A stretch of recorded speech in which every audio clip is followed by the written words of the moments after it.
Hello guys, welcome back to MM story fight cast. और इस बार यूएफसी फाइट नाइट शंघाई का scene थोड़ा हटके था, क्योंकि एक कॉर्नर में था अपना unpredictable dancing destroyer Johnny Walker और दूसरे कॉर्नर में चाइना का पावर हाउस ज़ैंग मिंग यांग।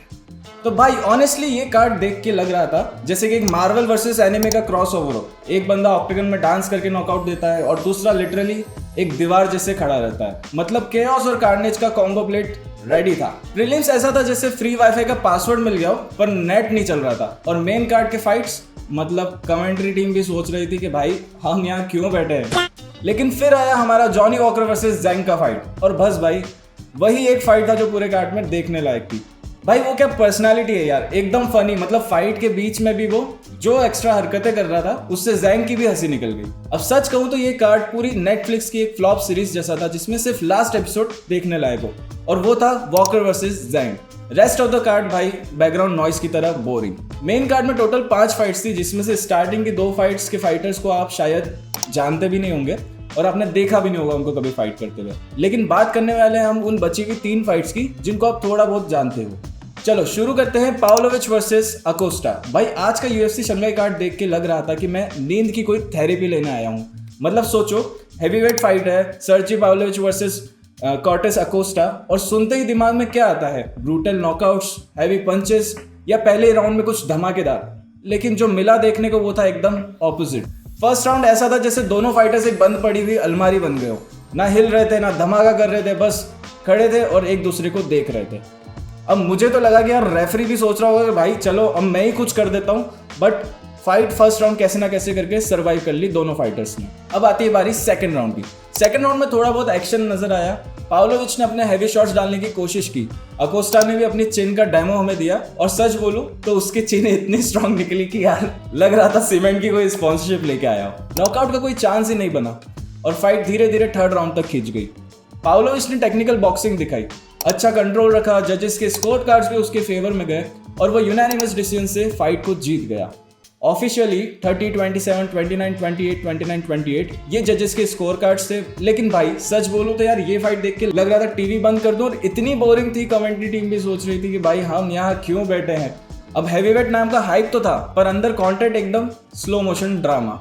फैंस भी डिसअपॉइंटेड थे। रेडिट पे लोग बोल रहे थे कि पाउलोविच ने अपनी किलर इंस्टिंक्ट तक खो दी है, पहले जैसे नॉकआउट मशीन अब वो नहीं रहा है, सेफ गेम खेल रहा है। और ऑनेस्टली हमें भी वही फील हुआ देख के। फिर मैंने सोचा चलो ठीक है भाई, को मेन इवेंट है अल्जमिन स्टर्लिंग वर्सेस ब्रायन ओर्टेगा। यहाँ कुछ फायरवर्क्स देखने को मिलेंगे, कुछ मजेदार देखने को मिलेगा। एक तरफ फॉर्मर यूएफसी चैंपियन था, दूसरी तरफ जुजुत्सु ब्लैक बेल्ट जो कि ऑलरेडी अपने आप को प्रूव कर चुका है बहुत बार। मतलब पेपर पे तो ये फाइट एकदम मस्त लग रही थी, लेकिन भाई ओर्टेगा का वेट ड्रामा फिर से शुरू हो गया।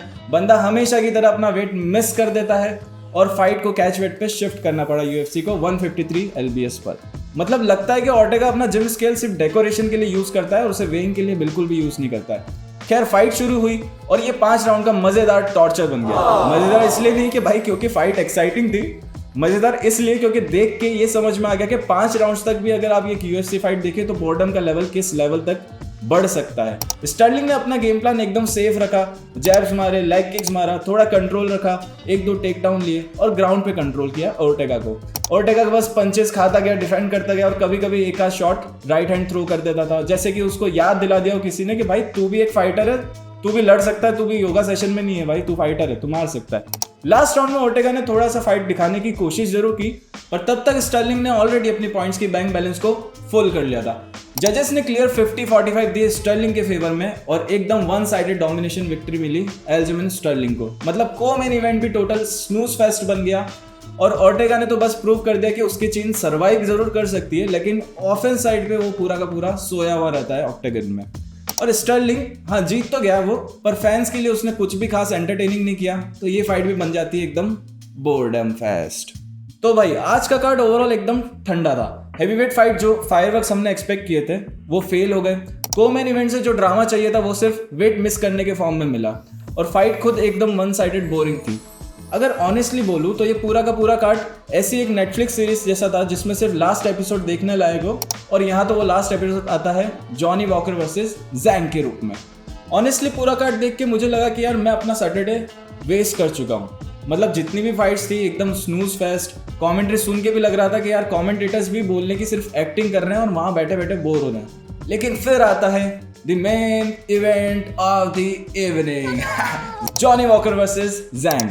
और वहां थोड़ा एंटरटेनमेंट फाइनली हमको देखने को मिलता है। अब टेक्निकलिटी वाली बात तो इस फाइट से एक्सपेक्ट मत करना, क्योंकि ये फाइट यूएफसी की टेक्निकल मास्टर क्लास कम और सर्कस का शो ज्यादा थी, लेकिन सर्कस भी एंटरटेनिंग तो होता है ना दोस्तों।